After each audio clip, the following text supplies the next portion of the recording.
Hello and welcome to the Streamer Stories podcast. My name is Tangomushi. This is a podcast where we talk to wonderful streamers all across the Twitchverse and ask them about their experience with streaming and video games in general. And this week we're flipping the script a little bit. We're talking to Johnny Beard, who is normally our host. Woo-hoo! Hello, Johnny Beard. How you doing? I'm good, thank you. How are you doing? Hell yes, very good, very good. Okie dokie. So if you want to maybe do a little self-introduction. Oh, yes, I can. Yeah, I'm Johnny Beard. I have been streaming for over 4 years, and I now stream mostly on Twitch. I did dabble between YouTube and Twitch at one point, but I've moved to Twitch kind of permanently, but then upload the VODs later on to YouTube. So that's me. Excellent. Hell yeah. All right. So let's go back to the very beginning of the entire story. What was your first ever experience seeing, watching, or playing a video game? Tell us all about it. Oh man. Well, yeah, I was late. I was late on the scene with video games. I didn't really play properly. I'd say probably play it until probably about 7 or 8 years old. When I was probably about 6 or 7, I went to my nan's house. I've lost contact with my dad's side of the family, but it was my nan on my dad's side of the family. And she had, I think it was a SNES. You know, that's the thing. That's what's crazy. I don't remember what console it was. That's how far back it was. And she had I think it was a SNES, but she also might have had a Sega Master System as well. That I think, my cousins, again, on my dad's side of the family, who I don't know anymore, went to Nana's house to go and we went there. We rarely went there. I went there that one time, and I remember seeing video games properly for the first time. I was like, oh my god, what's this? I couldn't tell you anything about the game as I saw. All I just remembered was this concept of playing a video game in front of a TV screen, and it blew my mind. And then went back home and then begged Mum, Dad, I need to have a game console. Again, didn't know what console I wanted. I was like, I need to have a game console. And eventually they caved in, and it was around the time when my youngest sibling was born. He was born in 1998. Obviously, he won't reveal date of birth and stuff, but he was born in 1998, and I remember it vividly. In 1998, I got my first ever game console. I got the Sega Mega Drive. Oh. And the thing about the Mega Drive, right, is that was like an early 90s thing. So I was really late to the scene. So I didn't have any game consoles until the late 90s. And I went for a really retro console by that point. So, yeah, that was me. That was my first console. I had in 1998. I had because the game's console was so old by that point. Retrospectively, I had the 6 games 1-pack cartridge. Okay. So it had Sega Soccer, which was known as World Cup Italia '90, Street of Rage, Sonic 1, Revenge of Shinobi. Super Monaco GP, and there's another one which I cannot remember, but that was my Columns. That was the other one.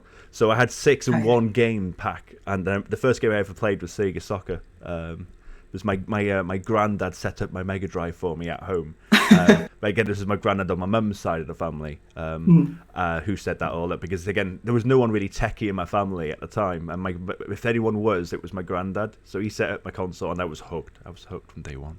Oh my goodness, that's so interesting. Okay, so you're a bit of a latecomer to the gaming scene in a sense. Okay, that's really cool. Sega Mega Drive as well. That's kind of like a forgotten gem of a console, isn't it? You know, it's not one that gets brought up anymore at all. And I have one as well, actually. Admittedly, I didn't have many games on it, but what was your favorite game from the Mega Drive? Oh. Or do you have memories of other games as well besides that 6 in 1-pack? Oh, definitely. I got lots of Sega Mega Drive memories. In fact, I'm building my Sega Mega Drive collections over there. I can't bring it. I should have brought it, shouldn't I? But I'm slowly building that back up again, years later. But I mean, when it comes to favorite Sega Mega Drive games, I actually, again, it's something that I used to do before I started streaming. I used to have a website blog, and I revealed my top 50 favorite Mega Drive games on that list. So I already know all these things, I suppose. So my favorite Mega Drive game, according to my website,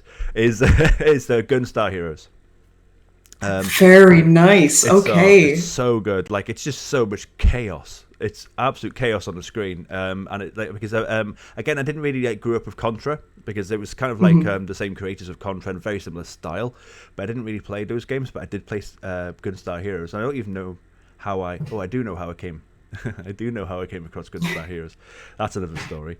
So I had the Sega Mega Drive back in '98, and then back into going for like to 1999. So maybe like a whole 12-month, maybe 18-month period. I had the Mega Drive before I moved to the PlayStation 1. Again, a little bit late. And I think it must have been the Easter of 1999. I begged my mum to get me this. Again, it was a 4-pack. It was Gunstar Heroes. What was it? Gunstar Heroes, Alex Kidd, I think it was, and there's a couple of other games. Flicky, I think was another one. Okay. And anyway, so I wanted it, and I begged my mum for it, and she said, "No, you got to have it on your birthday." And my birthday was in May, and Easter was in April, obviously. So I begged my mum. She said, "No, you haven't got it for your birthday." I was like, "Mum, please, I really want this game." And she's like, "No, you haven't got it for your birthday." So I remember one morning I made her breakfast in bed. I was like 10 years old at the time. Oh my god, you were whipping out all the tricks. I was doing everything. I think it's that my mum wasn't someone that used to stay in bed at all. She used to come in out of bed like 8 o'clock in the morning, 9 o'clock maybe. But she didn't get out of bed, and it was like beyond 11 o'clock, and I'd made her breakfast, and it was cold. But it's like, "Mum, I made you breakfast." Oh my god! So it was cold toast, cold probably bacon or something, I don't know. And she's like, I was like, "Mum, I made you breakfast," and she's like, "What?" And I was like, "Can I have the game now?"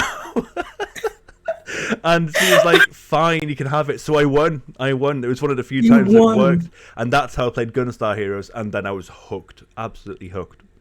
Oh my goodness. That's one of my probably. I say there's always two really. So there's Gunstar Heroes, but there's also Sonic 3 and Knuckles. Sonic and Ray and Knuckles. Excellent. They're both. Excellent It's got to be choices. both combined. It's got to be combined because the extent of the levels between the two games combined is just wow. It's possibly for me the best platformer ever made. I think when you combine the two together. No, I very much agree with you on that. So it's safe to say, from what you're saying, that you were a Sega kid growing up. 100%, yeah. 100%. It's quite a shame, really. Obviously, now we know the history of Sega that we didn't know too much at the time. That was close to the end, especially back in the late 90s. You know, because I very briefly had a Sega Saturn. Like I might have had like 2 games on it, and then I did have a Dreamcast very belatedly again, but I think that was in like 2003, 2004, so it was already dead by that point. So unfortunately, my time as a Sega kid was only short, really. Okay, cool. All right. I loved the Dreamcast. That was my childhood and a half right there. So, the death of it kind of breaks my heart a little bit. Yeah. So eventually you transitioned over to PS1. So what was your first foray into PS1? What games brought you into that world? Yeah, so going back to the late 90s, so 98, 99, 2000, I used to have a friend called Roland. I say a friend. he was kind of like he was a bit of a bully, to be honest with you. He was quite a bully, but again, because I didn't have many friends, I'm not trying to be depressive here, but I didn't have many friends, and yet he had an interest in video gaming, and I had an interest in video gaming. We had that connection, so half the time he would beat me up, and then half the time we'd play games together, and like nothing had happened. And he got me into so many Mega Drive games, and then he got me into so many PlayStation 1 games, because then I went round to his house. He used to live like around the corner on a different street.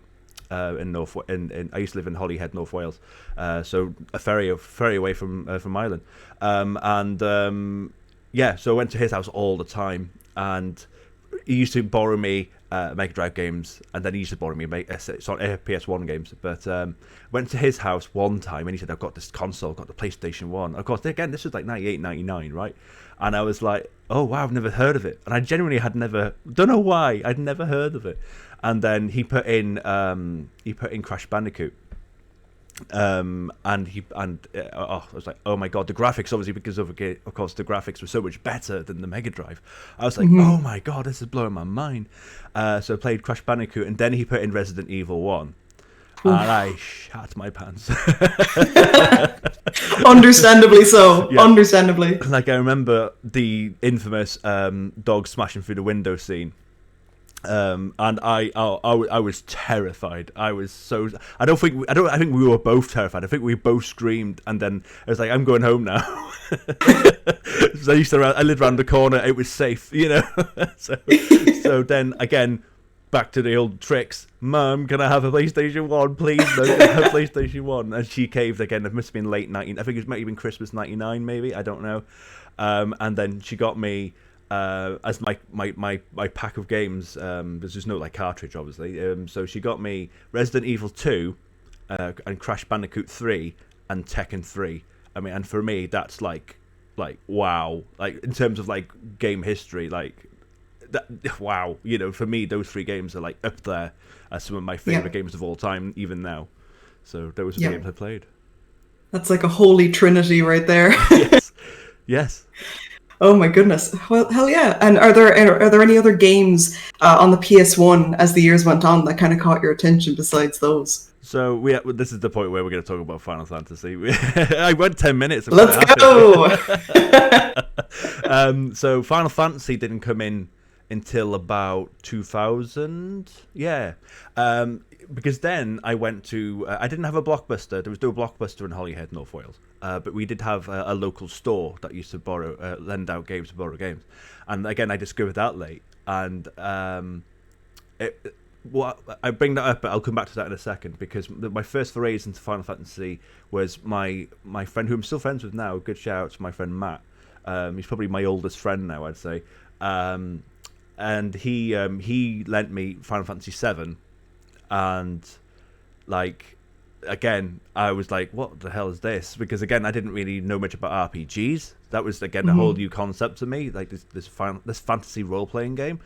And I assumed at the time, when playing Final Fantasy 7 first time ever playing anything to do with Final Fantasy, I was playing through it, really enjoyed it. I was calling all my names characters like after me and my mates in school, or my crush was Tifa and all that stuff, of course, you know. And we were playing through it, and like I made the very, very false assumption that Final Fantasy 7 was going to be a game about an anti-terrorist group bombing 8 reactors. So we bombed Sector 1 reactor, we bombed Sector 5 reactor. I thought, okay, 1 to 5's a bit weird, but never mind, I'm sure we'll get to all 8. And then obviously that's it then, isn't it? You don't actually bomb any more reactors. And then the whole story changes, and I thought, because again, that grabbed my attention of, oh, dull, I made an incorrect assumption of what this game's about.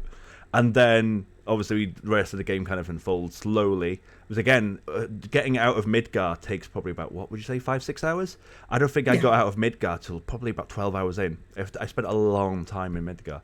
And then I remember leaving Midgar and seeing the world map, and my mind just blew of, oh my fuck, how big is this game? Yeah.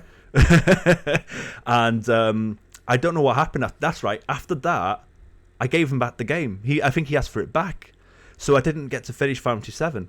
And then I found the video game rental store, and then I borrowed Final Fantasy 8. But again, I was quite new to video game rentals. I didn't know anything about it, so I only borrowed it for 24 hours. So I had Final Fantasy 8 for 24 hours, and I was like, right, okay, I've got this game. Okay, I need to play this as long as I can. But I only got to Darling City.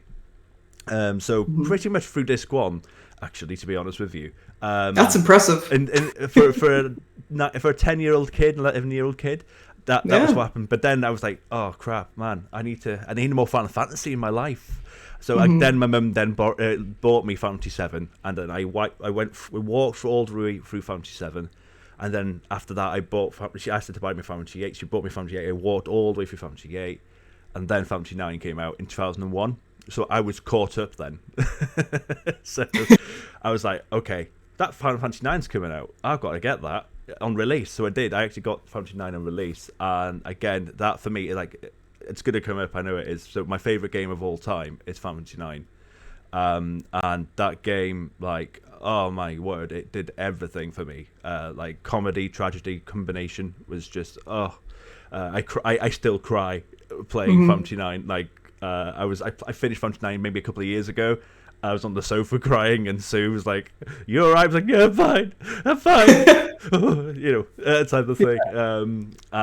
Yeah, it's like the mixture. I mean, it's not the perfect game, but in terms of like the story, the characters, development, drama, as I said, partially comedy. I love the interactions between the characters. I love the interactions with the villain. I love the world. The graphics were cute, because obviously it was a throwback in terms of graphics. Everything about it is just I love Perfection. it. Yes, perfection. Yeah, literally, exactly. And if I may jump back to Final Fantasy VIII, it's very interesting that you say you played that and I presume enjoyed it as well, because that's kind of the black sheep of the franchise a little bit. Like, I feel I've met far more people who hate it than people who like it. So Yeah. what do you think about that? Well, it's an interesting thing that I've noticed as well. But I feel like this is a thing that's happened in the last, dare I say, 5 years or so. Because again, when Fantasy VIII came out, it came out with huge critical acclaim. Obviously, people were comparing it immediately to Fantasy VII, but people were like, "Okay, it was different, but equally very, very good." Because then Fantasy IX was the forgotten gem because it didn't get as much marketing, and because the PlayStation 2 was coming out, so obviously it's the largely ignored game of the franchise in terms of it being not as popular. And then 10, poof, as we know. So I really feel like Fantasy VIII now gets a lot more negative stick, and I think that's a couple of things. I mean, the one obvious one is the fact that it's so different in terms of its junction system. And the fact that you can completely and utterly just destroy and spam it up to death in terms of if you get all the right cards and do all the drawing and all that stuff, you can be like on 999 HP at the halfway through disc 1 if you wanted to be. You can even get Squall's ultimate weapon on disc 1 if you work hard enough. So you can just completely just destroy it. And again, back in the late 90s, that wasn't a thing. You did have like game FAQs and stuff, but like now all you got to do is just look online to find out how to play a game, and it'll tell you. So that immediately, I think, puts a big negative on why people don't like it as much now. And the second thing is the fact that a lot of younger people are rediscovering it only now with the remaster coming out, because the game never got remastered only until a few years ago. So people are thinking, oh, Fantasy VIII, that's after Fantasy VII, I'm going to play that. Then Googling the answers and all that stuff, and then immediately going, well, that was trash, because I could just milk the game and just spam it and smash it in, and then it loses its flavour straight away. So I feel like that's why it's not seen as a good game anymore, or should we say, not as good as 7. So that's my take. Yeah, you're right. Like the junction system was certainly experimental, and I appreciated what they were going for. But I'm glad they got rid of it at the end of the day, But I think that the story and the music and the characters of 8 get completely forgotten sometimes with all the people fixating on the battle system. But sure, look, that's neither here nor there. Can't be helped, Yeah. But okay, yeah, no, that was really cool. So let's touch upon streaming a little bit. So we're jumping forward a little bit in time. Okay. But what was your first experience with streaming? What got you into it? Again, it was. I think like a lot of people, it was one of those simple concepts of I like video games. I've got a webcam. Why don't I play video games in front of an audience? That was purely full stop. That's kind of the answer really. But obviously to elaborate more onto it, I mean, that was the pure concept of it. And again, because I started streaming 4 years ago, so this was before the pandemic. This was before everyone, like there's a lot of people that have really gone into streaming the last 12, 18 months because of said pandemic. So 4 years ago, I wanted to become a retro streamer because I didn't see really anyone else doing it, and I'm probably obviously completely wrong, but that was the perception I had at the time. Was I wanted to be an old school gamer, old school streamer playing old school games. So I made a little rule in my head 4 years ago that I'd only play games that were at least 10 years old after streaming it. So I'd usually try to maybe do like this game's turning 10 years old, let's play it now type of thing. So that was kind of why I wanted to stream, was I wanted to try and see if it could tap into some kind of other niche audience really that would only play old school or wanted to see old school games. But that's what started it off. And then again, I didn't know if I wanted to stream on YouTube or if I wanted to stream on Twitch. So I kind of dabbled in both. and I dabbled in both for like 3 of my 4 years up until January, February this year, when I moved permanently onto Twitch. I was actually doing both, and then I was actually streaming on both at one point as well, because there's obviously services that you can use to do both. But that was why I wanted to stream, really, just to play games in front of an audience. Who doesn't want to do that? Exactly. What out of curiosity, what made you permanently move to Twitch? What does Twitch win out on over YouTube? Yeah, so again, I'm not one of those streamers that I like see this as like this is. I mean, I want this is my job. This is my whatever. This is a hobby, right? This is a hobby, and a fucking good hobby. I'm not gonna lie, but it's a hobby to me, and it always has been since day one 4 years ago. It was a hobby, but obviously, if you can monetize things, then why don't you do it? If the options are there, why not go for it? And as I said, I'm a bit wet behind the ears when it comes to certain things, like especially when it comes to like technology. I always feel like I'm always like a I feel like I'm always like a dinosaur, but catching up dinosaur, as you can probably tell with the whole late '90s Mega Drive thing. I get there in the end. Exactly. So I'm not like a prehistoric dinosaur, but I'm a prehistoric dinosaur.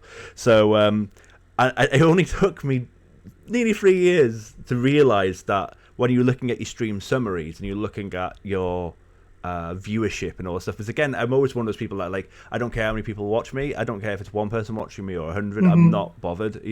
I will happily play the game and chat to myself or chat to one person or chat to lurkers. I've got no issues with that whatsoever.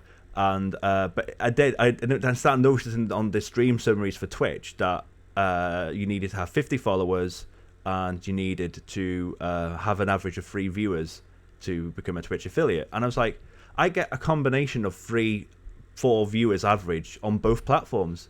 And I thought, why don't I just move it to one platform? And then I can hit that criteria, because I had about 90 followers at the time. And I was like, so I tick that box. I'm streaming long enough. The only box I'm not hitting is the average viewers. So I was like, right, okay. So I told everyone that was following me on YouTube, go to my Twitch, just go. And then yeah, after that, I then hit the average 3, average 4, and then I came so close, and then I asked all my friends, family just to all like jump in and really get me across the finishing line. I was playing Resident Evil 4 at the time, and then yeah, we hit affiliate, and then that opened up so many doors. Like I think I just said before, up until December last year, I only had 90 followers on Twitch. I'm now on 300 plus, and again, that might not be a lot to some people, but for me, that's everything. That is a lot. Everything for me, because I've gone through the grind for 3 years to get to 90, and then my numbers have tripled in 1 year. So like I'm overwhelmed by that. Like I love streaming every day, because people for some unknown reason like to watch me stream, so it's like, yeah. exactly. No, your streams are fantastic. What do you remember your first stream? How did you find it? And how do you think you've grown, I suppose, as a streamer over time? Yeah, my first stream holds up all right, actually. I've looked back on it again early this year, and I played Sonic 3 and Knuckles.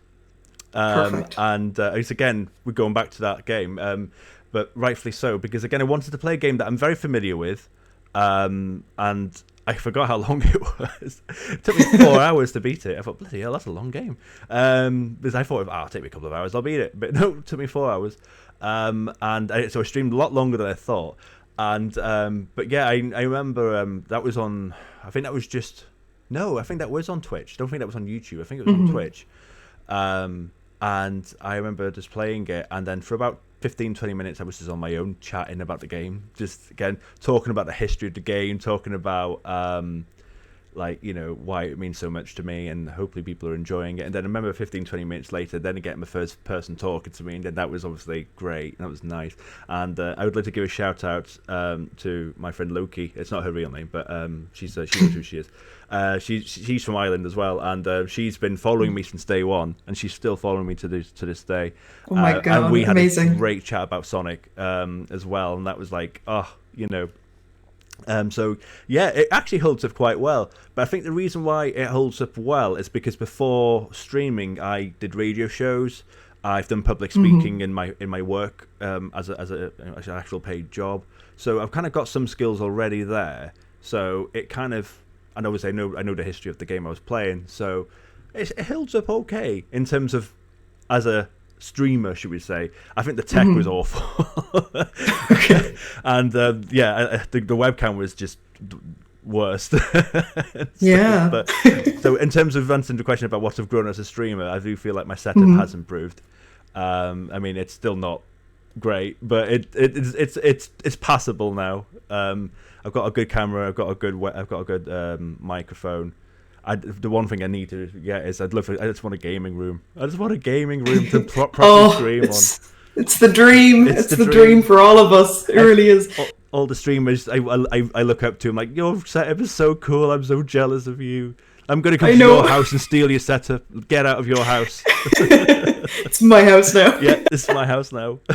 Oh my goodness. Amazing. Okay, and as well, another thing is that you do a lot of very charitable streams. So, like you've done streams in the past that are for charity, and and any money goes towards a charitable organization. What inspired you to want to go down that route with Twitch? It's fantastic, but what inspired you to do it? Yeah, I mean that the first time I did that was last year in the pandemic. It was my birthday. With pandemic, my birthday's in May, and the pandemic obviously hit March, April, didn't it? Where everything was under lockdown. And I knew, obviously, with said pandemic that, I'm not going to have a party. That's just not going to happen. It was quite obvious. Again, it tends to be like tradition that everyone descends upon the Johnny Beard and Punjitsu house and has a party here. On said birthdays. That tends to be the go-to here. We have a fabulous time. And I knew that was not going to happen. I just knew it wasn't going to happen. And I thought, how can I see said people?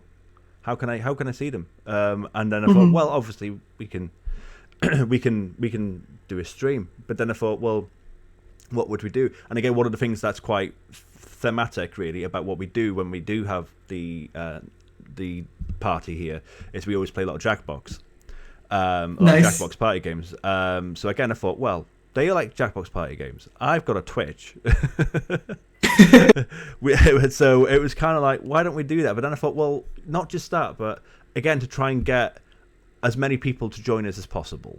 I thought, well, why don't we do it for charity? Because again, I wanted to give back, and again, by that point, I said, don't forget, at that point, I was only on like 80 followers, probably 70, 80 followers at that time. So it was never really about like, anything like that. It was purely a way to reach out to as much friends and family as possible.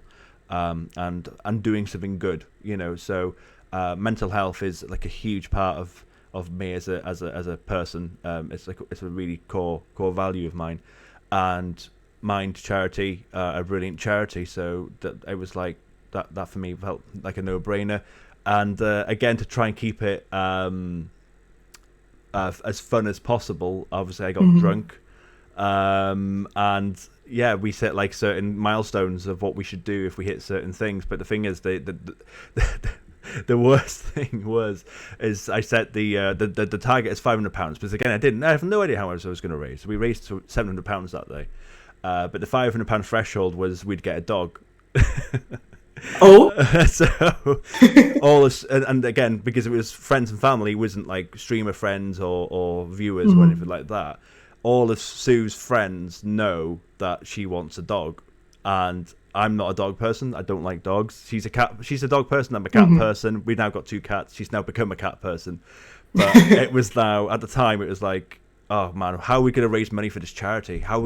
What's going to get people? What's the hook? And the dog, and that was it. Though we hit the £500 thing in like 2 or 3 hours. It was like, okay, shit. But the thing is, I then said every £20 we raised, I was going to take a shot because I didn't think I was gonna hit £500, or not necessarily so quickly. Nice. So I got very drunk very quickly. The footage is on YouTube if people want to see it. It's all there in its glory. But then we did all sorts of stuff like shaving the hair off, shaving the eyebrows off, shaving the beard off. Johnny Beard shaving his beard off. Stripping wax strips on the chest. All sorts of stuff. I was wearing a dress. I wore makeup. But that was the first stream. But that was it then. That gave me the bug. Mm-hmm. And I was like, wow, we really did a good thing here tonight. Holy crap, we raised £700. That's not a joke. That's a lot of money to Mm-hmm. raise for a charity. So that was it then. It was like, we're onto something here. So again, I didn't want to do it all the time, every time. It has to, if you do it Yeah. regularly, it's never going to work. So I didn't do the Mm-hmm. second one until December, when I raised money for the British Red Cross instead, because they were asking for streamers to spend 20 hours to do 20 hours of streaming, not necessarily one go, but 20 hours of streaming, because 20% of people suffer through loneliness at winter. So I did 20 hours of Pokemon Fire Red, I think it was, or Leaf Green, Mm-hmm. over 4 days. We raised £400 for them, because I set the target as £1,000, but because I hit £700 for mine, I thought, let's go for 1,000. And the thing is, because everyone was so skint at Christmas, Yeah. and because it was not, I was not drinking. I drunk on the final of. I did it over 4 days. I drunk on the final day. I got very, very drunk on the final day, because yeah. So the first 3 days there was no drinking. And I started to realise that people like to see me drink. So it was becoming one of those. Okay, John's top quality entertainment when he's drunk. So the final day, I said, fine. Every £25 we raise today, we will take a shot. And it was the last 5 hours of the 20-hour stream, and up until like hour 17 of 20, should we say, hour 3 of 5 on that day. So the last couple of hours, we raised like about £300. Oh my And goodness. I just had Amazing. I had to take all the shots in like this time, this like 60 to 90-minute period. I took and I went sick. So Yeah. not live on stream, don't worry. It was in the kitchen. But yeah, that was an experience. But again, wanted to try, and I got the bug again. So then we raised money again for AKT this year in May, which again a lot that opened up a lot of people's eyes, I think, because I did that for a 24-hour period, and that was fun. But yeah, you are right. It's become a thing now. It's become a bug, and the answer to the question, the long-winded answer to the question, is because if you've got an opportunity to raise money for a great cause, why don't you do it? That's as simple as that for me. I've got this platform. I've got 300 followers, and I'm proud of that. And I'm like, if we can create something together that can give back in a good way, in a big way, why don't you do it? So that's why I do it. Yeah, it's as simple as that. That's amazing. It's that's one of my like I admire it so much about that you use your platform for such a selfless purpose. So I think that's absolutely fantastic that you do that. Fair play, fair play. And you already gave us some fantastic examples there. But are there any other like amazing memories from streams that you've had in your time in the streaming world? Um,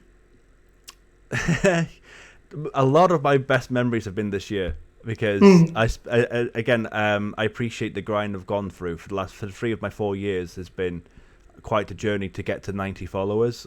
So I spent long times streaming on my own, talking to myself or talking to lurkers. Once in a while someone would pop in, 1 or 2 people would pop in and chat, but spent long periods of time doing that. So I appreciate the grind that I've gone through. So therefore, because of said grind, and this year's been so much, I've tripled in followers. A lot of my favorite memories have been this year. Like, when I hit affiliate, that was a beautiful moment. Because again, I asked for all my friends and family to please join in, even if it doesn't mean you're chatting. Just lurk, just be there with me. And then we hit I think we had 18 viewers, because we went to town on it, because I wanted to hit affiliate so bad. And that was, again, it was just a nice. The stream itself was just quite basic. It was just me streaming Resident Evil 4, which again, one of my favorite games. Just chatting, chilling, and playing one of my favorite games. And then when we hit said affiliate, that was like, yay, we finally did it, type of thing. And then because when you become affiliate, you can then set channel points. That's become quite the thing of my streams recently, is people really like my channel point redemptions. And I suppose one of my favorite things, I wouldn't say it's like a specific memory, but a general thing, a general theme, is the fact that people really like me talking in a high-pitched voice. I honestly like. I think that was like I think when I first set it, it was like 800 points, but people kept spamming it. So it's like people really want to hear me speak in a very high pitched voice. So it was so it's like I think it's like 6,000 points or something like that now because people kept spamming it, and then people would combine it. So again, one of the things I've put on as redemption points is like I can eat the bomb sauce, some really ridiculously hot sauce. It's awful stuff. So they do it together. They'd put the high pitched voice with the hot sauce, and then I'm like, oh my god, this is so bad, type of thing. Crying, eating hot sauce whilst in a high pitched voice. I mean, if you told me 4 years ago I'd be doing that, I would be like, yeah, no, you're joking. It's simple but effective, you know. Oh my god, that's fantastic. I love that. I love when you come across a channel that has genuinely creative channel redemptions, like that's amazing. I love that.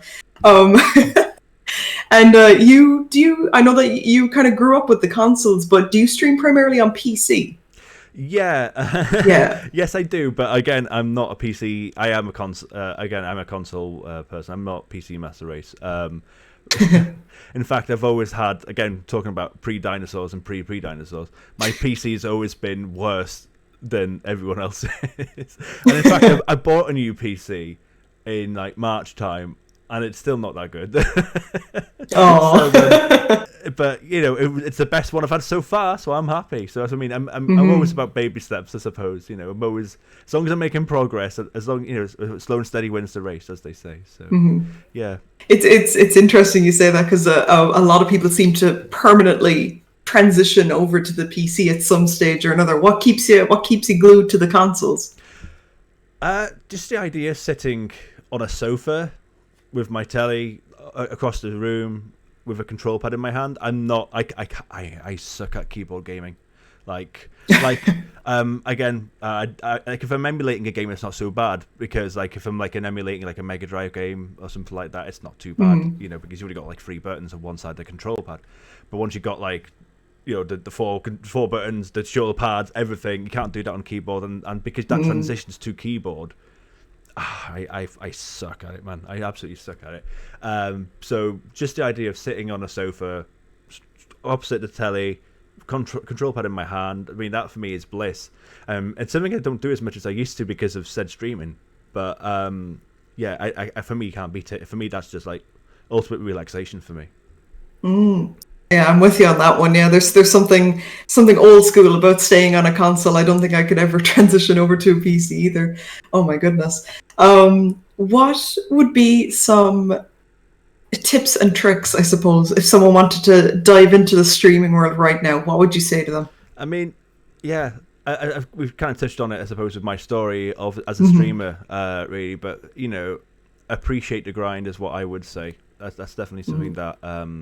I don't think a few people, again, having the privilege of doing this podcast, I know a lot of other streamers have said it, and they're right, when it comes to, don't go in there expecting you to be an overnight success. It rarely happens. It does happen, but it's so hard. It's so hard to do it. Go in there because you enjoy games, you like chatting to people, and you do want to approach it as a hobby is what I'd say, because, if you approach it as a job, then, I mean, I think I can't remember who said it recently, but someone on this podcast may have said it to me in response, and they're spot on. But you don't go to a job like as a stand-up comedian and go on stage and expect to make everyone belly laugh and sell out arenas. You don't do that. Yes.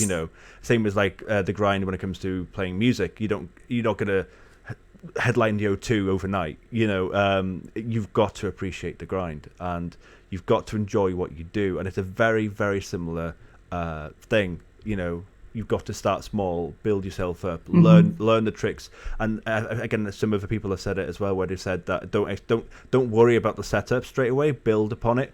Some people want to get like all the fancy stuff straight away, and if you can, go for it. Not saying don't do it, but I mean, don't worry about it as much. Develop your personality, because again, most people tend to follow streamers because of personality rather than the games they play. Yes. Because especially nowadays, if you wanted to watch a certain game on YouTube, someone's already beaten it and they've shown you all the tricks and trades already. So if you want to watch someone play a game, 10 people tend to watch the person rather than the game. The game is second. It's important. The game is secondary, but it's not the primary thing. Yeah. But yeah, I really have appreciated my grind over the 3 years to get to where I'm at now, and hopefully, obviously, from this point, it still continues in that direction. But just enjoy it, and appreciate the grind. Exactly, enjoy it first thing. That's very spot on. Yeah, a lot of people get a bit like mixed up a bit with what they want to do when they started streaming. I could attest to it myself. But no, that's solid advice right there. Okay, this is a fun one.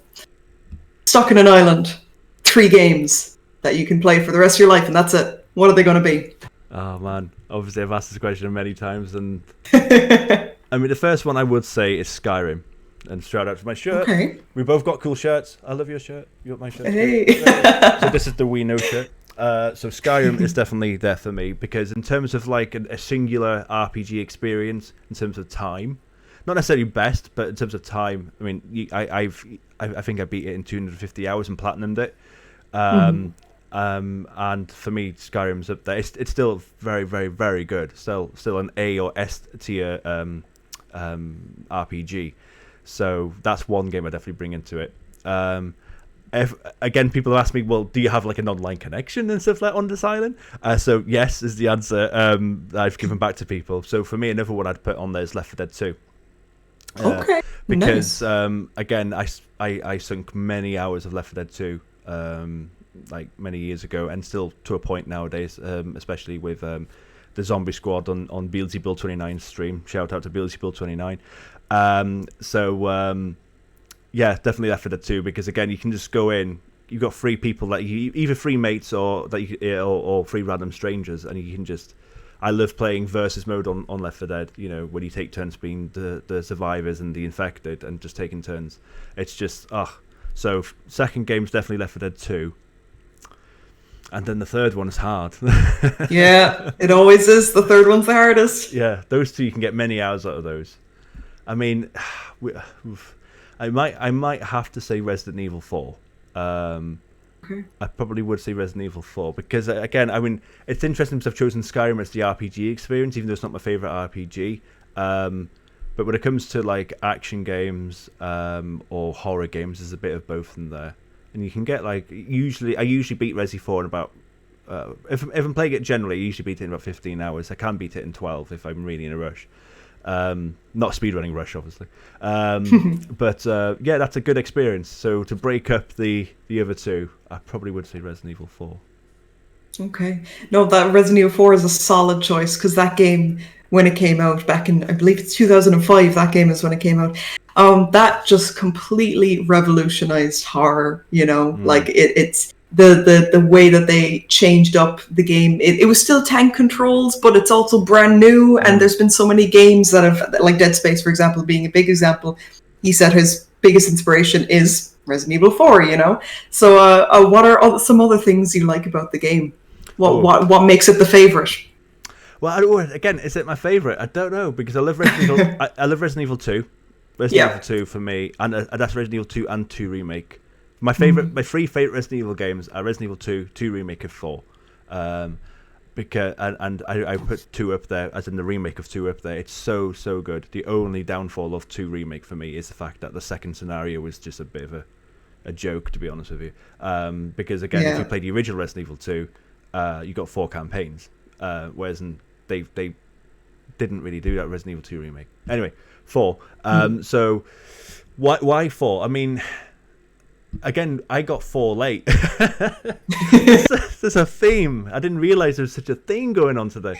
I got 4 late because I got 4 on the PS2 because I didn't have the GameCube at the time. I did have a GameCube at some point, but again, very briefly. So I got it on PS2. So it came out about half a year later, I think, on PS2, because it was supposed to be a GameCube exclusive, wasn't it? So I remember going into the shop, not even knowing Resi 4 came out. I went through this phase of not really knowing or checking game news, because again, I didn't really do much on the internet as such. I used to once in a while get like a PlayStation magazine or something like that, but it must have glazed over. I remember Resident Evil 3 coming out, Code Veronica coming out. Again, going, damn it, I can't play that Code Veronica on that Dreamcast game because I haven't got a Dreamcast. And 4 came out, and I didn't even know about it. So I went into a shop, I went into like a game station, I think, or a game shop, and went, oh, Resident Evil 4's come out. I didn't even know. And I somehow happened to have enough money on me spare. I think maybe it was like a birthday or something like that. I was like, oh, let's go and buy it. And then I bought Resident Evil 4, took it home, and my Resident Evil 4 experience was that I played Resident Evil 1, 2, and 3, right? And obviously, if you played those games originally, if you want to get the best rankings in the game, you're not allowed to use first aid sprays. And you're not allowed to do many saves, right? So I didn't know Resident Evil 4 dropped all that. There was no ranking system on Resi 4. I didn't know this. So I played through Resident Evil 4 I probably got to like the end of chapter 1 like 5-6 times because I struggled to play the game using first aid sprays, using all the saves. Oh, for God's sakes, what are you doing? You're never going to get a good ranking, Johnny Beard. You're never going to get a good ranking. So restarting the game and then eventually going, oh, fuck it. And then just played through it normally. Loved the experience because it was so different to the other games by that point. Like you said, the attack controls, but it was the over shoulder, wasn't it? And it was just such a fresh perspective of Resident Evil. And I mean, I love the certain points in the game that I love. Like, I love the fact that when you go to the village for the first time, and then they just throw the kitchen sink at you with all the granados. Like, I mean, like they throw you right in there, and you're like, holy crud! What's going on? This is like This is like 10 minutes into the game. So they don't hold back with that. But I love the fact that there's the nice mixture of action and horror. Like, you know, there's two combined. And again, I've seen people say, is Resident Evil 4 one of the best horror games of all time? Perhaps it's not, but it's one of the best games of all time. Absolutely. You know, it's so good. Absolutely. Exactly. And they replicated that style of gameplay in 5 and 6. And I know that a lot of people have opinions on those games. What are your opinions on those games? Well, yeah, so Resi 5, I mean, I loved Resi 4. Like, Resi 4, as I said, is up there, right? It's up there to one of the best games of all time. And then I remember at that point, I was starting to look into gaming news online and stuff like that a lot more. And Resi 5 for me was the point where I stopped looking at trailers because I was looking at all the trailers. I was getting all the information on Resi 5 because I was so obsessed with Resi 4 and looking at Resi 5 coming up and coming out.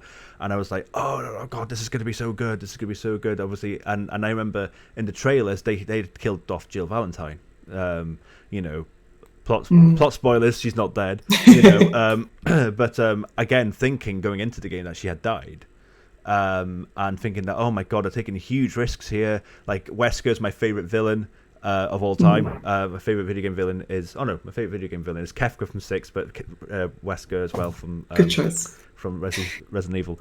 And like, Wesker has so many insane lines and having all this amazing dialogue, and that he's beating the crap into Chris, and, you know, again, they were showing some flashbacks about Jill being killed, you know, seeing all the action scenes of him zooming everywhere and all that stuff, and thinking, oh my fucking God, this game is going to be so good.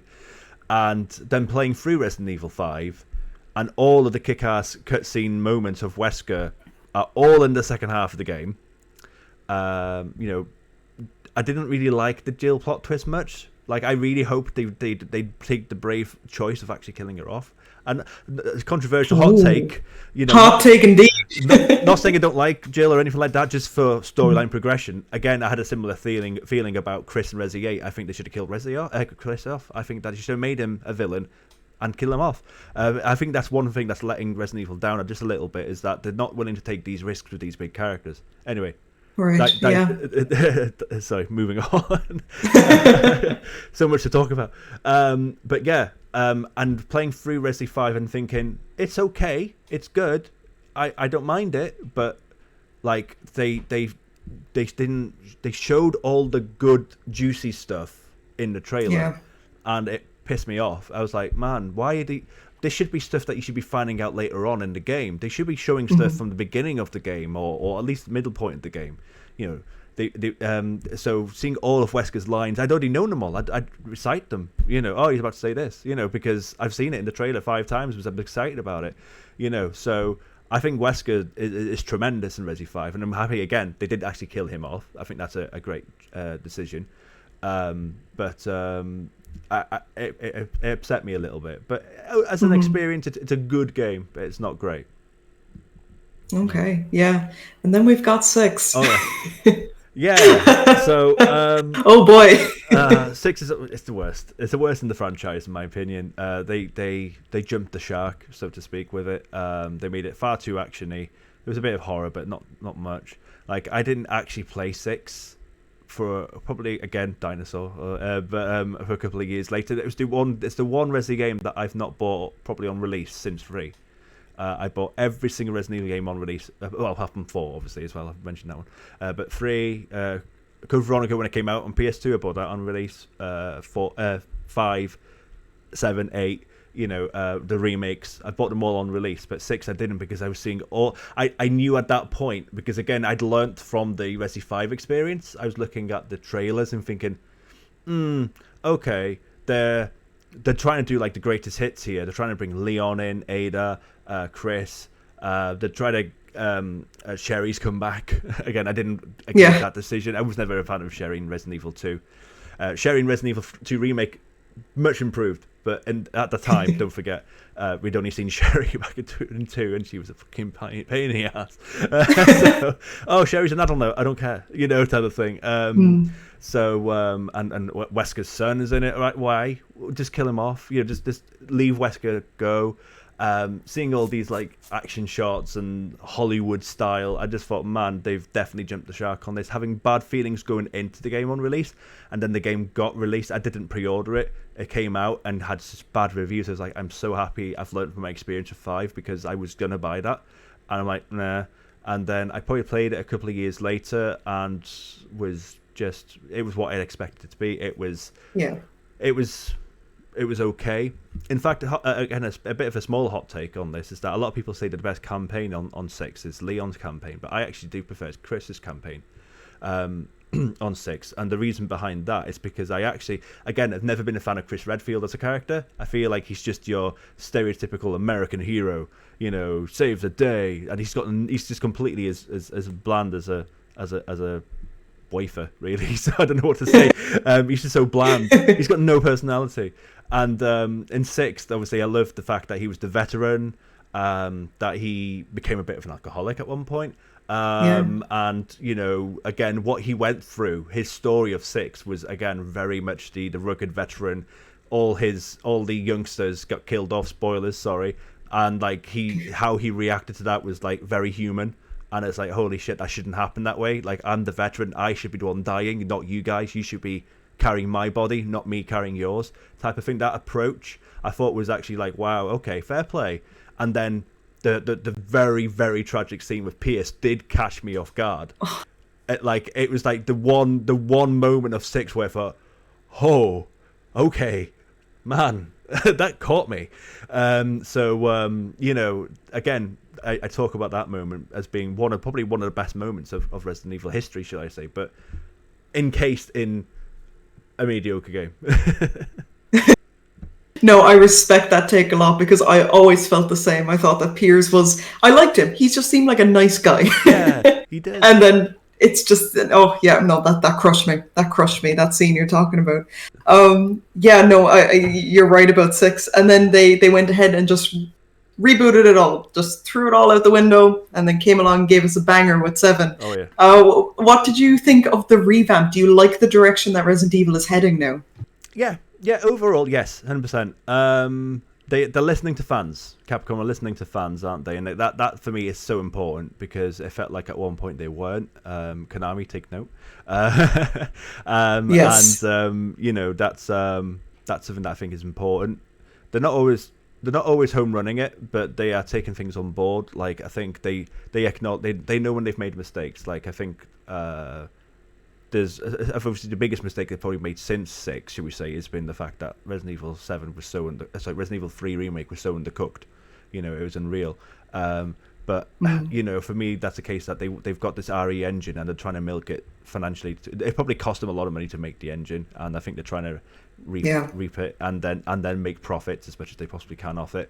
But it's a good engine, you know, but you know, it's more hits than misses. Resident Evil 2 remake was just 7 was amazing. I loved 7. It creeped the absolute bejesus out of me. I do think it falls a bit flat towards the end of the game, but you know, certainly the first half of Resident Evil 7 is horror experience personified. It's just shit scary. Yep. Great characters, great atmosphere. Like the Baker family are such brilliant characters individually. So I loved 7. 2 remake was again two huge fantastic Resident Evil games in a row there, and then 3 remake was good, just very short and undercooked. And then 8, I enjoyed 8. Yeah, I do feel like their marketing with Lady Dimitrescu was probably a bit off because of the fact that everyone thought the game was going to be about her, and it clearly wasn't. And the fact that she's the first villain of a set of 4/5 villains. I mean, you know, that upset people. But I think the game itself was good. I enjoyed it. I haven't really revisited it though. I need to at some point. I've got nothing against revisiting it. I just haven't done it yet. The Village of Shadows mode is insane though. It is. You are not lying. Yeah. Oh my god. Yeah. Yeah. No, I haven't revisited either. Now that you mention it. But since we're talking about horror games, what other horror games are you into? So Silent Hill, obviously. I love Silent Hill. It was 20 years old not long ago, and it was nice to go back to play that on stream. But I'm going to move on from that because everyone talks about Resident Evil and Silent Hill. So yes. Whilst we have not got a lot of time left to talk, I want to give a huge shout out to Doki Doki Literature Club. For me, that's one of the best horror games ever made. If people go into it blind, if you know about Doki Doki Literature Club, then if you know about Doki Doki Literature Club and you didn't go into it knowing what was going on, you probably appreciate the game. But if you go into it googling it, finding spoilers and all that stuff, you're not going to enjoy the experience. But if you guys want to experience a really good horror game, again, we're talking about the grind. You have to go through the grind with Doki Doki Literature Club to enjoy the experience. The payoff at the end is worth it. But you are going at times questioning. You're going, what the hell am I playing? This game is something. I don't know what to do. I want to quit. Don't. Keep going. And the payoff is brilliant. So Doki Doki's up there. Again, another game I'd love to mention is the Zero Escape games. Oh, fantastic. I love 9 Doors, 9 Persons, 9 Hours, is it called? I always get the 9s the other way around. Yeah. So it might be, it might be something along those lines. But again, that game, like, oh my God. Like that game when it comes to again, I don't want to spoil it for anyone who doesn't know. Again, if you want to play because it's again very similar genre to Doki Doki. If you want to play a visual novel that has very highly rich story, highly rich good plot twists that you do not see coming at all, and good set of characters again, and some good puzzles and some very difficult puzzles, then definitely play Zero Escape, but particularly I would say 9 Doors, 9 Persons, 9 Hours. And again, without saying too much, I don't know what you got, but my first ending was the submarine, and like oh my God. When I got that ending, I played it at like 10 a.m. I'd woken up. Oh, here we go. Let's play some more 9 Doors, 9 Persons, 9 Hours, shall we? Played it in the morning. Made the kids breakfast because the kids were all running around, and I was here in playing on PC because I didn't play it on the DS when it came out on the DS. I played it on my PC, just playing it, and I had goosebumps. I was just in shock. I was like, oh my God, what have I just experienced? So I definitely want to give a shout out to that one as well. So, amazing. Okay, I've got one last question for you because I really want to know the answer. Okay. Worst game ever, in your Oh opinion. no! There it is. There it is. God damn it! I'd say probably the worst game. Yeah, I think the worst game I ever played probably was Simpsons Wrestling. Okay. Okay. You weren't expecting that one, were you? No, it wasn't. I remember. I don't know what came over me. I can't remember when it came out. Now it must have came out maybe like 2002 or something like that. It was on the PlayStation 1. It was like what? It was a late end PS1 game. Like I think the PS2 is out by that point. And I don't know what came over me to buy it. I don't know what came over me to think it was going to be a good game. But I'm a big wrestling fan. And I'm like, it's Simpsons. So I thought, the Simpsons Wrestling's coming out. I'm going to buy it. What can go wrong? And it was just awful. It was a bad wrestling game. It was just a bad game. The voice acting was atrocious. I remember it being really hard, if I'm not mistaken. It's been so long since I played it, and I'm not playing it again. It was just so bad. It was just like, obviously it's one of those games where, you know, obviously they thought we can make money off it, you know, and it was made just to make money. It was just bad. So that's probably my worst. I'm trying to think if there's any more. Possibly South Park. That again, the original South Park on the PS1. That's got a lot of bad rap for being one of the worst games ever made. I probably wouldn't quite class it that low. I'd say it's probably like E tier. But again, I think that one comes to mind as well. I haven't played that many really, really bad games, if I'm being honest. Smart. I've been quite blessed, really. So I'd say those are the ones that come to mind. Oh my god, those would make amazing streams, though, wouldn't they? Oh no, I'm not brave. I'm not that brave. Oh my goodness. Oh, that's interesting. I'm going to look into those games now because I have heard bad things, but I've never given them the time of day. We'll see. Oh, everyone's come to mind. Everyone's come to mind. Celebrity Deathmatch. I played that as well. That was bad. What was it called, sir? Celebrity Deathmatch. Oh, yes. No, I've heard that. I've heard of that. Yeah, I mean, obviously that was an MTV show, wasn't it? Again, they made a game off that, complete with like Marilyn Manson as a playable character on it and all sorts, all the celebrities. That was bad. That was bad. Oh my god. No, those are great choices for the worst games. They sound like they deserve it for sure. You know what? Thank you so much for that. I feel strange saying thank you on your show. Thank you so much. Yeah, it was so much fun. Do you want to drop all your socials, rep yourself before we finish up? Man, yeah. Well, it's my podcast, I suppose, isn't it? So, if you've enjoyed this video, please give both me and Tango a follow. You know, my socials are in my description. You know where to find me. If you found this, chances are you'll know where to find me. I'm on Twitch. I have all my VODs on YouTube. I've got all the podcast episodes on YouTube as well. I'm on the usual socials, Facebook, Twitter, Instagram. I'm on TikTok now as well. Oh, God. Why not, right? Why not? What's there to lose? But please give Tangomushi a follow as well. She's been an amazing host, but she's also a brilliant streamer in her own right. So what I'd suggest you all do is, you've watched this episode, go back to episode 2 and watch Tango's episode where we flip things around. Thank you so much. I appreciate it. I think that's gonna do it for this episode. This was so much fun. I really appreciate it. Yeah. Thank you so much for asking me to be the host as well. No, thanks for agreeing. Thanks for agreeing. Right, I will catch you on the flip. Take care. Bye. See ya.